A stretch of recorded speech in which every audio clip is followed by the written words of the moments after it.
महाराष्ट्रातील घडामोडींसाठी स्वानंद न्यूजला सबस्क्राइब करा आणि बेल आयकॉनवर क्लिक करा।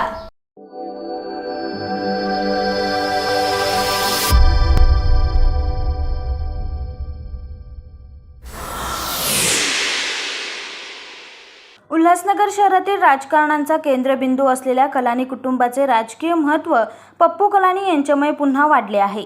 राष्ट्रवादीच्या परिवार संवाद यात्रेनिमित्त शनिवारी शहरात आलेले राष्ट्रवादीचे प्रदेशाध्यक्ष जयंत पाटील आणि गृहनिर्माण राज्यमंत्री जितेंद्र आव्हाड यांनी पक्षाचा कार्यक्रम संपल्यानंतर मध्यरात्री 2 वाजता पप्पू कलानी आणि त्यांच्या कुटुंबियांची भेट घेतली। पहाटे 5 पर्यंत बंद दरवाजाआड झालेल्या भेटीत आगामी उल्हासनगर महापालिकेवर राष्ट्रवादीची सत्ता आणण्याच्या रणनीतीवर आणि कलानी कुटुंबाच्या पुन्हा परतण्याच्या मुहूर्ताबाबत निर्णय झाल्याचे बोलले जाते। कार्यक्रम संपल्यानंतर पक्षाचे अस्तित्व टिकवणाऱ्या गटनेता भरत गंगोत्री गटाकडे जयंत पाटील रात्री अल्पोहारासाठी गेले, तर जितेंद्र आव्हाड यांनी थेट कलानी महल गाठला। मात्र गंगोत्री यांच्याकडून निघालेल्या पाटील यांनीही मध्यरात्री 2च्या दरम्यान कलानी महल गाठत पॅरोलवरील पप्पू कलानी आणि त्यांच्या कुटुंबियांची भेट घेत भोजन केले। यानंतर पहाटे 4:30 ते 5 वाजेपर्यंत महाविकास आघाडीतील राष्ट्रवादीचे 2 मंत्री आणि पप्पू कलानी त्यांचा मुलगा ओमी कलानी यांच्यात आगामी महापालिका निवडणुकीच्या अनुषंगाने राजकीय समीकरणांबाबत चर्चा झाल्याचे कळते। येत्या काही दिवसात कलानी यांची कन्या सीमा कलानी यांचा राष्ट्रवादीत उपमुख्यमंत्री अजित पवार यांच्या उपस्थितीत प्रवेश होण्याची शक्यता आहे। त्यानंतर कलानी कुटुंब ही राष्ट्रवादीत प्रवेश करण्याची चर्चा राजकीय वर्तुळात रंगली आहे।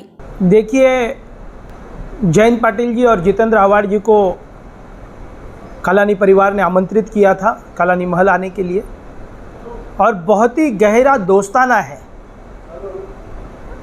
और बहुत ही अच्छे संबंध है कलानी परिवार और इन नेताओं के।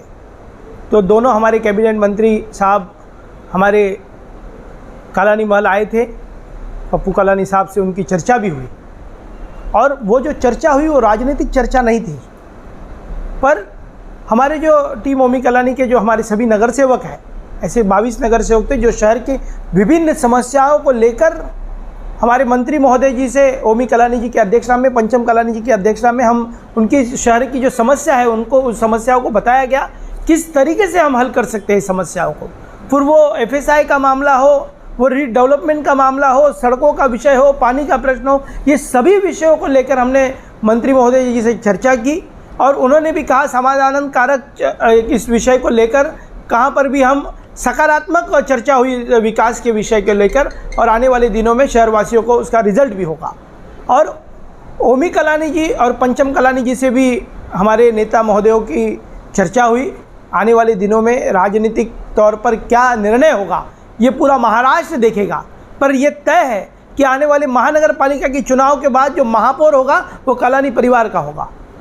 देखिए, मैं बार बार कह रहा हूँ कि ओमी कलानी जी के अध्यक्षता में और पप्पू कलानी जी के मार्गदर्शन में आने वाला मनपा चुनाव हम लड़ेंगे। TOK के माध्यम से हम चुनाव लड़ेंगे। महापौर हमारा होगा, परिवार का होगा, और शहर की बहुत आशाएं हैं, लोगों का बहुत विश्वास है पप्पू कलानी जी और ओमी कलानी जी के ऊपर। वो विश्वास के साथ खरे उतरेंगे, और जो शहर कहाँ नहीं तो कहाँ पर हम विकास की गति आज पूरी तरीके से महाविकास आघाड़ी के साथ मिलकर हम काम कर रहे हैं, पर और गति बढ़ाने के लिए हम इसका कार्य करते रहेंगे। और कोई भी पक्ष प्रवेश या कोई भी राजनीतिक चर्चाएं नहीं हुई है, जो भी चर्चा हुई है वो आदरणीय ओमी कलानी जी और पंचम पूर्व महापौर पंचम कलानी जी के माध्यम से हुई है। आने वाले दिनों में वो जरूर पता चल जाएगा। एका बाजूला राष्ट्रवादीचे नेते कलानी महल आहेत, तर दुसऱ्या बाजूला पप्पू कलानी हे श्रीकांत शिंदे सोबत फिरताना दिसतात, एकंदरीत कुठल्या गटामध्ये आपण शामिल होणार? देखिए, महाविकास आघाड़ी है, श्रीकांत शिंदे साहब हमारे खासदार हैं।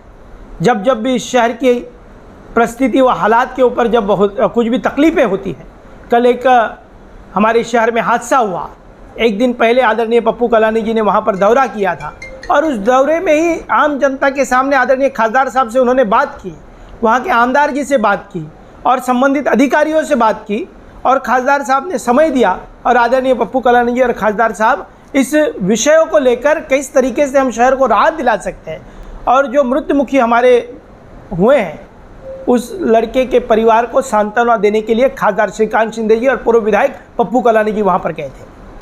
देखिए, प्रदीप रामचंदानी ने क्या टीका की है उस पर भाष्य करना ठीक नहीं, पर अब तक उनके राज्य की सरकार ने जो भाजपा की राज्य की सरकार थी, उन्होंने जो वादे किए थे वो शहर से पूरे किए हैं क्या? पहले उन्होंने आत्मचिंतन करना चाहिए। क्या उनके बड़े नेता यहाँ पर आए थे, वो गए थे क्या वहाँ पर? जब कार्यकारिणी की बैठक होती है, जब भ्रष्टाचार के ऊपर आरोप करने रहते तो उनके बड़े नेता शहर में आ जाते हैं, पर इस वक्त पर वो भी गायब दिखे। तो प्रदीप रामचंदानी जो बात कह रहे हैं वो बात ठीक नहीं है। ये राजनीति का विषय नहीं है, ये हमारे शहर का दिल का विषय है, हमारी जान का विषय है। आज हमारी शहर के लोगों की जान जा रही है और किसी के जान के ऊपर हम राजनीति करें, ये ठीक नहीं है, ये ठीक बर्ताव नहीं है। प्रदीप रामचंदानी के बयान की मैं निंदा करता हूं और ऐसे व्यक्ति जो हर चीज़ पर राजनीति करते हैं, ऐसे लोगों को कहाँ नहीं तो कहाँ पर शहर के आने वाले मनपा चुनाव में लोग इनको सत्ता से बाहर करेंगे। आने वाले चुनाव में कलानी परिवार की कुछ भूकंप होने वाली है। देखिए, भूकंप होगा या नहीं होगा वो ओमी कलानी जी निर्णय लेंगे, पर ये तय है कि अगला महापौर ये कलानी परिवार का होगा। 2017 मध्ये उल्हासनगर महापालिका निवडणुकीत कलानी कुटुंबाने राष्ट्रवादीला सोडचिठ्ठी देत स्वतंत्र गट स्थापन करून भाजपच्या चिन्हांवर निवडणूक लढवली होती। मात्र या काळात भरत गंगोत्री यांनी राष्ट्रवादीचे 4 नगरसेवकांसह अस्तित्व टिकवले आहे।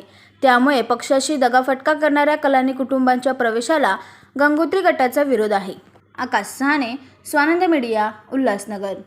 महाराष्ट्रातील घडामोडींसाठी स्वानंद न्यूजला सबस्क्राइब करा आणि बेल आयकॉनवर क्लिक करा।